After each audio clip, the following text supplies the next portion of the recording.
Pendant des siècles, des millénaires, des dizaines de millénaires, des centaines de millénaires, l'espèce humaine a été eugéniste. C'est-à-dire que les hommes les plus intelligents, les plus capables, ceux qui réussissent le plus, se reproduisaient beaucoup plus et avec des femelles, des femmes de meilleure qualité, plus belles, plus saines que les hommes qui n'avaient pas de succès.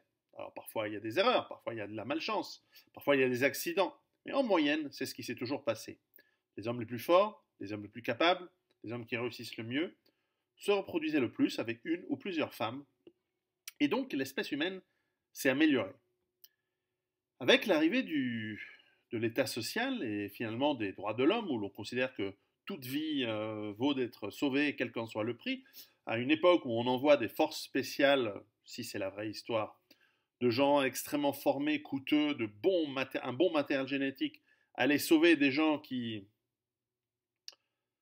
par stupidité, n'auraient pas dû être là, ou ne sont pas utiles dans la société humaine à long terme, par le fait que nous permettons aux gens incapables, idiots, qui prennent génération après génération des séries de très mauvaises décisions qui les font tomber tout en bas de l'échelle humaine, nous leur permettons par les aides sociales non seulement de survivre, mais en plus de se reproduire vigoureusement et faire de nombreux enfants qui vont reprendre les tares et les problématiques génétiques qui font que la sélection naturelle n'œuvre plus, en tout cas pour l'instant, et nous avons de plus en plus de gens assistés, idiots, bêtes, incapables, et qui survivent et qui se reproduisent.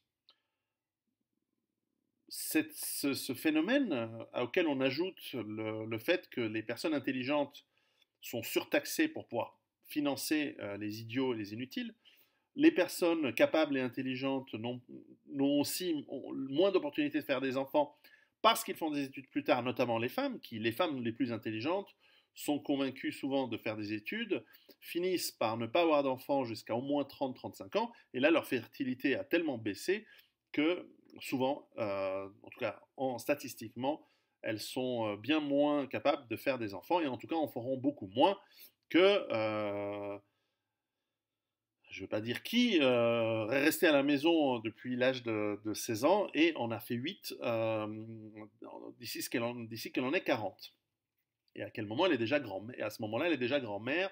Et finalement, pour une femme intelligente européenne qui va malencontreusement faire un enfant à 40 ans avec une aide de technologie incroyable, vous allez avoir une femme qui vient d'ethnies qui ont des bas quotients intellectuels pour des raisons qui s'expliquent de sélection et d'environnement d'origine et de culture, eh bien, elle, pendant le même laps de temps, elle en aura fait 8, plus déjà une de ses filles en aura déjà fait 3. Donc vous avez en fait, les gens idiots se reproduisent beaucoup plus vite. Donc cet effet s'appelle le dysgénisme. Alors, les conséquences, c'est quoi? À part le fait que rien ne fonctionne, que quand vous parlez aux gens, ils comprennent rien, et que vous parlez vous êtes entouré constamment de gens idiots, etc. Alors il y a des avantages positifs, c'est que si vous êtes malin et que vous êtes intelligent, eh bien ça vous fait un bétail de gens manipulables et faciles à dominer absolument incroyable. Et donc ce n'est pas par hasard que certaines élites poussent à ce digénisme qui est en fait un eugénisme inversé. Au lieu d'améliorer la race humaine, l'espèce humaine, au lieu d'améliorer votre race et votre ethnie, vous êtes pour un nivellement par le bas auquel on ajoute l'abrutissement médiatique, etc. Et l'éducation de plus en plus mauvaise. Et donc, si vous êtes malin, vous vous dites non, mais moi, mon groupe de gens, on va rester dans un groupe très bien éduqué, où on se sélectionne encore, on va mettre les plus beaux, les plus intelligents ensemble, etc. Et vous allez dominer l'ensemble de la population. Mais le problème, c'est que vous allez dominer de la merde. Parce que il a fallu des milliers d'années pour inventer l'eau courante, les toilettes avec la chasse d'eau. Vous allez dans plein de pays à bas QI, ils n'ont pas ça, hein. Ils en sont encore, si on ne leur avait pas apporté la technologie, hélas, moderne, ils en seraient encore enfin d'ailleurs pour certains, ils en sont encore à faire caca là où ils mangent et dans la rue et marcher pieds nus dedans et ensuite rentrer dans la maison, machin.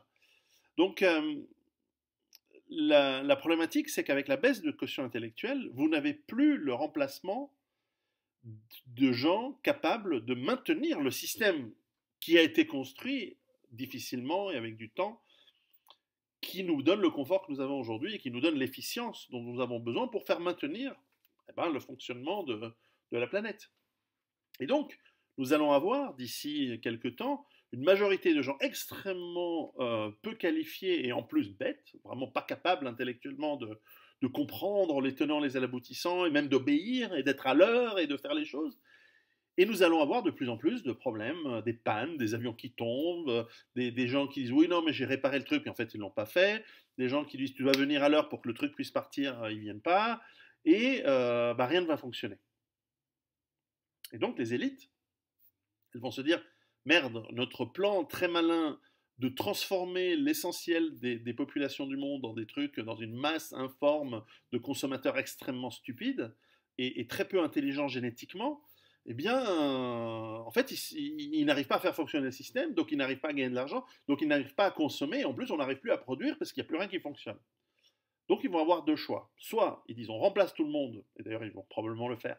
Soit, on remplace tout le monde par des machines et des robots pour produire, donc ça, c'est dans la partie production.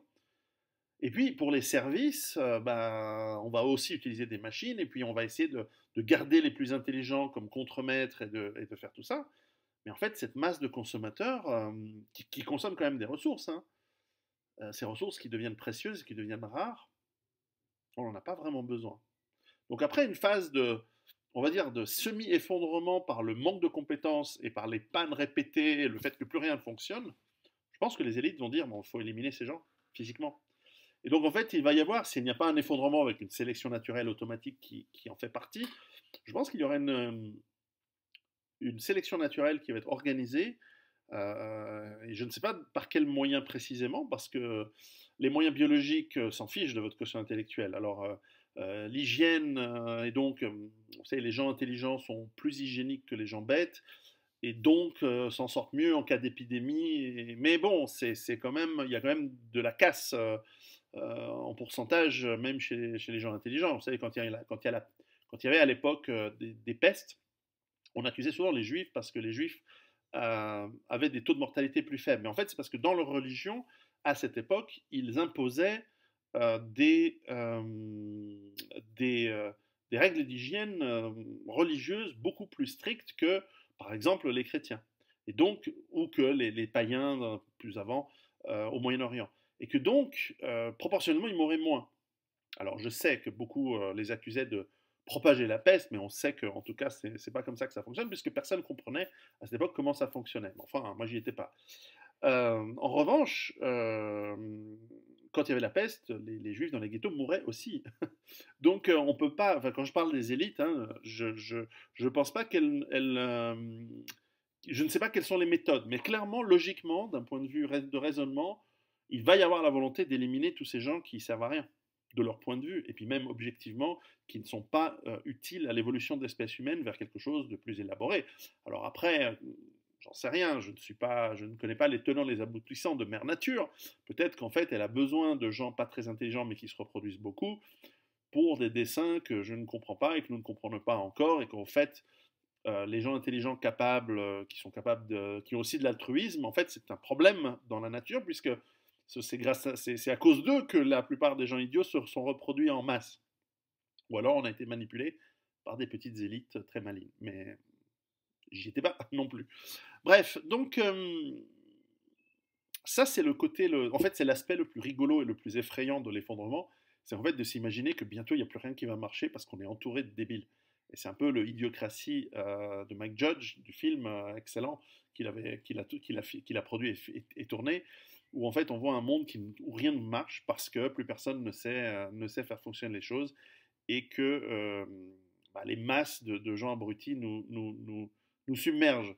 Simplement, il y a un effet rétroactif, c'est qu'à partir d'un certain seuil de panne, comme les choses ne fonctionnent plus, l'approvisionnement ne marche plus, l'électricité est perdue, comme dans beaucoup de pays, il n'y a bientôt plus de nourriture qui est approvisionnée. À ce moment-là, les gens meurent de faim, s'énervent, se tapent, les gens idiots sont beaucoup plus violents que les gens intelligents en général.